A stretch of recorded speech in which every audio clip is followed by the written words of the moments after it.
श्री गणेशाय नमः, श्री सरस्वते नमः, श्री रामचंद्राय नमः।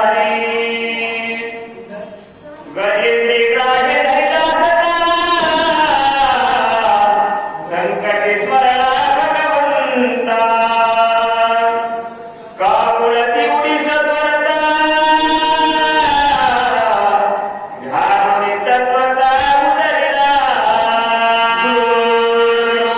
विष्णु गुरुदेव महेश्वरा, गुरुर् साक्षात् परब्रह्म तस्मै श्री गुरुवे नमः। आत्मरूपगती सुखिया स्मरण संकटितेचे अधिकरणतेची बंधू श्री चरण श्री गुरुचे नमस्कार नियता। कदा प्रस्तुत असणार लक्ष्मण शक्ती प्रसंगातील असणार गुरु विभाग, चौथ्या प्रसंगातला गुरु विभाग आहे। आतापर्यंत असणार सुंदर वक्त्याने असणार कथा सांगितले, सर्वांनी ऐकले आहे। परंतु यामध्ये हनुमंत देवा त्या गजेंद्राला एका घाईने धरलं। मरणाच्या वेळेला नव्हतं, त्यांनी एक वेळ तेव्हा तुझं नाव असताना माहित नव्हतं। या जगाचा गणपती, जगाचा पालन पोषण करता कोण परमात्मा आहे, त्याला हे तुला अर्पण केलं। देवा तू धावून आलास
आळस आलेला नाही. आम्हाला नुसतं आमच्या गावात गाडीवर बसून इथे याचं बरोबर आळस यायला. बरं आमचं सोडून द्या, त्याला म्हणून याचं सोडून द्या. गावातल्या गावात घरून मंदिरापर्यंत चलत याचं सुद्धा कसं वाटायचं? नको वाटायलंय हो. मंदिरापर्यंत सुद्धा नको वाटायलंय. मग मानवंतराने एवढा मोठा परंतु तुला माझा सर्व आत्मा नाही बघ लागले आहे. छत्रा कधेरी बालक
कसा झालाय?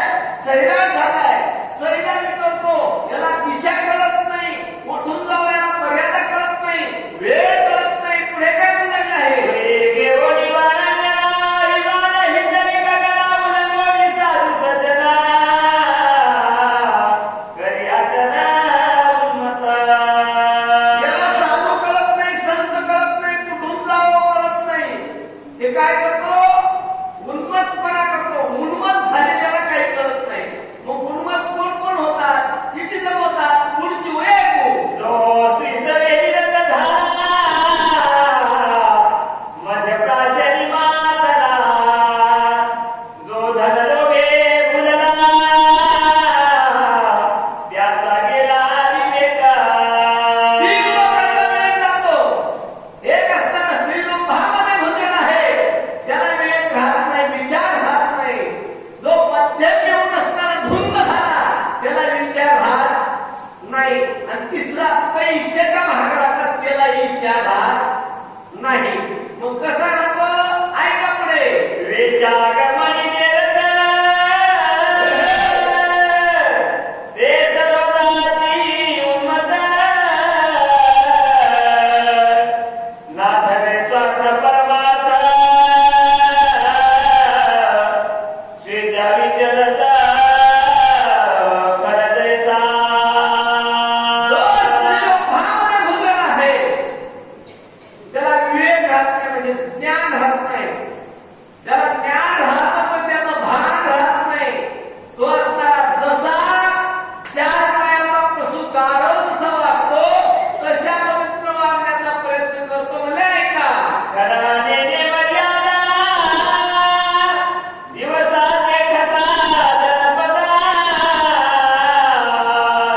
विश्वाद्वारी विजय सदा, नसरे कदा माघारा. यामुळे बघा आत्र्याने सांगितलं आहे, जसं असताना गाढवाला मर्यादा नसते. गाढवाला कुठं जावं, कुठून जावं अक्कल नसते. गाढवाला सप्ताह कळत नाही, गाढवाला एकादशी कळत नाही, गाढवाला शनिवार कळत नाही, गाढवाला अधिक मास, पुरुषोत्तम मास काही कळत नाही. जसा तो पशु वागतो तसा हा वागण्याचा प्रयत्न करतो. त्याला नात्र्याने उपमा दिलेली आहे. लाता हरिता उरवरी, प्रीती धारे समुख खरी, पदावी घाट मुखावरी, आवडी करी झेलिता. गाडी पुढे चालत असताना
भागवताच्या ठिकाणी येऊन बसलो काय मिळतंय मोक्ष मिळते माणसं म्हणतात आम्हाला टाइम नाही वेळ नाही काम भरपूर आहे मला सांगा याला काम लागतंय का याला काम लागतं कानालाही काम काही नसतं मुखाला काय काम नसतं काम हाताला असतं आणि पायाने चालावं लागतं तरी देवाचं भजन तोंडाने करता येतं कानाने ऐकता येतं बघा वेदोनी ऐसे धना करिता मध्ये पाण्याचे निदान भाती संपूर्ण नरक सेवना अकल्प आईचं शरीर आणि पैसा शरीर असणारे एवढं कष्ट करून मिळवलेला पैसा जर पाण्यात घालून मद्यपान करता तर शरीराला नरकात जावं लागतं शरीराला मोक्ष मिळत नाही जीवाला मोक्ष मिळत नाही आणि कोणी धड बोलत नाही मग एवढं असून सुद्धा एवढं भगवंत प्राप्तीचे नाते चोरी आहे का धनलोकीचे युद्धक स्वप्न देखती सुखा जन्माधार भेदेखा भोगिती नरक निवारा दारू पिणाऱ्यांचं सोडून द्या आता आपल्या गावामध्ये अखंड रामायण सतत चालू आहे अनेक प्रकारचे असणारं कोणी इथं दारू पित नाही दारू पिण्याला सांगायची गरज नाही मग आता चंगूस माणसं आहे धनलोभी आहे मग धनलोभीला तरी सुख मिळावं धनलोभ्याला सुद्धा सुख मिळत नाही का मिळत नाही धनलोभ्याला सुद्धा का मिळत नाही पुढची ओळी सांगितली आहे का मरणात झटे घेता रुकार वेळे सर्वथा तथापि सायास करिता आळस सतिता उपजेना आता बघा ज्याला असताना मनांतरी झटे घेता रुखात मिळे सर्वथा आता या ओळीमध्ये नाथरायने सांगितलंय याला पैसा देणं मरणं सारखं वाटतं बोला ऐसे ऐसा कैसे मिळे देवाला उपाय बने निज शरीर कष्ट मिळे जे बळे निज मोक्षा शरीर असताना मोक्ष मिळतो या देहाने काय करायचे देव होऊ म्हणते ते देवाची होती मग देव होता येतं या देहानं मग काय करायचे ते आपल्याला ठरवायचं आहे जन्म मरणाचे फेरे चुकते मानवाला जन्म मरण चुकत नाही पण कर्तृत्वाने असताना मरण चुकवता येत नाही पण जन्म चुकवता येतो पण काय करून भक्ती करून या देहाला आल्यानंतर चांगलं सत्कर्माने वागून जर सत्कर्माने वागलं तर त्याला देव होता येते बोला जे भोगी जय भोगा जे भोगी जय स्वर्ग भोगा जे साधे महायोगा जीव शिव विभागा जे तराहे जीव आणि शिव या दोन्हीची ओळख या शरीराला करता येते योग याग विद्धी येणेच करता येते या शरीराने असणारे योग करता येतात या शरीराने जप करता येतं या शरीराने देवाची वारी करता येते या शरीराने भजन करता येतं बाकी शरीराने नाही मनुष्य देह सोडला तर तुम्हाला भजन नाही पूजन नाही वर्त नाही पुन्हा काही नाही म्हणून या देहाला आल्यानंतर भजन करता येतं या शरीराला ज्ञान मिळतं दुसऱ्या शरीरानं मोक्ष मिळत नाही बोला केवळी प्राप्तीचे दाते ते कष्टती धन देना दे इतरांशी कोण पुसे ते दुःखी समजते संगतीची या देहाने प्राप्तीचे दाते आहोत आपण आणि या देहाने देव होता येतं बाकीच्या देहात नाही बाबा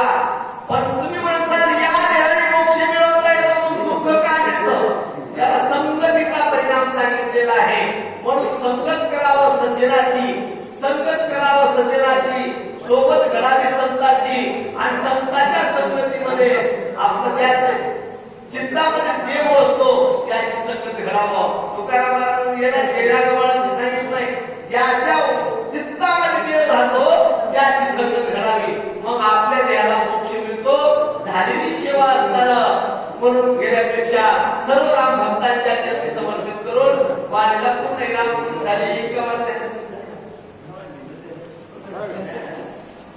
देव धर्म नेती काही बरका ठरवू का नाही श्रद्धाची भावना नाही निराशा पाही सदा पितरा एवढा चंगू माणूस वागतो आई वडिलांचे पितर घालत नाही पर्वकाळ ठाऊक राहत नाही वारीला जात नाही कोणाला रुपया दान देत नाही आणि तो काय असणार काय उधार करेल आई वडिलांचे पित्र घालत नाही ते आता दान धर्म बाकीचं काय करील मग आई वडिलांचे पित्र घातले पाहिजे आई वडिलाला सुख मिळतं कुळाला सुख मिळतं अजून काय काय मिळतंय का जे धनाचा वेच होया ते प्राणाची दाव पाया सणावाराची नेणे सोया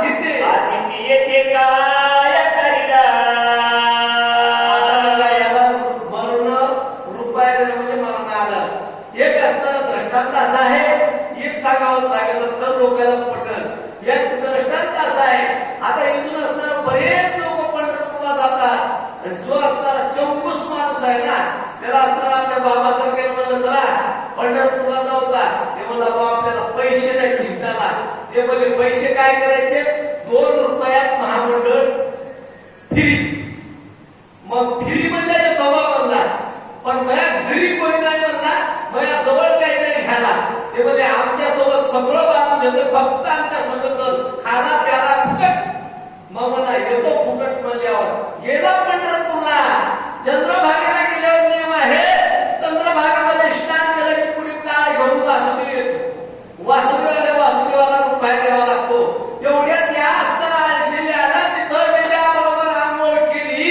वासुदेव पुढे आला आणि वासुदेवाने टाळ वाजला वासुदेवाला पैसे मागितल्यावर ते म्हणला तुम्ही पैसे का मागता ते म्हणला रुपया दिल्यावर तुझ्या कुळाचा उद्धार करतो ते मला कुळाचा उद्धार करता महाराज मला मी गंगा स्नानात आलो आता आमची फरची कुठं राहिली पारावर राहिली म्हणला आणि तिथं आल्यावर मठामध्ये आल्यावर तुम्हाला दक्षिणा देऊ मग महाराज वासुदेव ते काही सामान्य नव्हता याने दर्शन घेतलं पादावर गेला वासुदेवाने तिथे टाळवाजीला पुढे गेला तिथे म्हणला महाराज पैसे घरी राहिलेत मला गावाकडंच आज तुम्हाला गावाकडे आल्यावर रुपया देतो गावाकडे असताना लगेच वारी परतून गावाकडे आला आल्याबरोबर असताना इकडं वासुदेव दुसऱ्या दिवशी दारात आला दारात आल्याबरोबर या वासुदेवानं टाळ वाजला आणि हे वासुदेव दारात टाळ वाजला ऐकलं की बाई दारात होती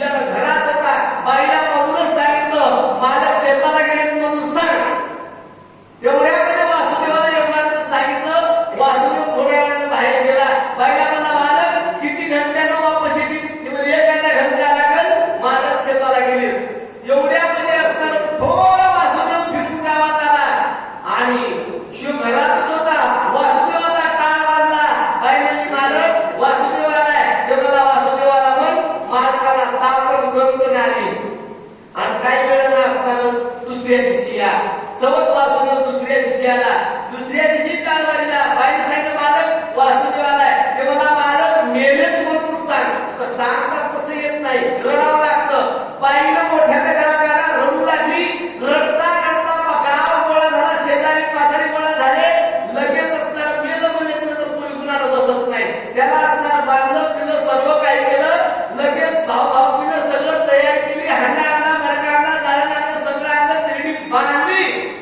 आंघोळीला काढलं त्यावेळेस त्या बाईला म्हणली मालक आता सगळी तयार झाली तुम्हाला असणार आंघोळीला काढणार मग आता तरी बोला ते मला ग वासुदेव कुठे आहे ते म्हणजे जवळ दारात बसलाय त्यावेळेस असणार याला त्रिडीवरही पाहिलं बाई म्हणती मालक आता तरी बोला तुम्हाला त्रिडी पाहिलंय तरी असणार ते मला वासुदेव कुठे आहे ते म्हणजे सगळ्याच्या पुढे हे एवढ्या सरणावर येऊन ठेवलं सगळी पेटवायची तयारी झाली त्यावेळेस असणार बाई म्हणली मालक आता तुम्हाला फुकून देणार ते मला वासुदेव कुठे वासुदेव जवळच होता वासुदेव मला इथंच आहे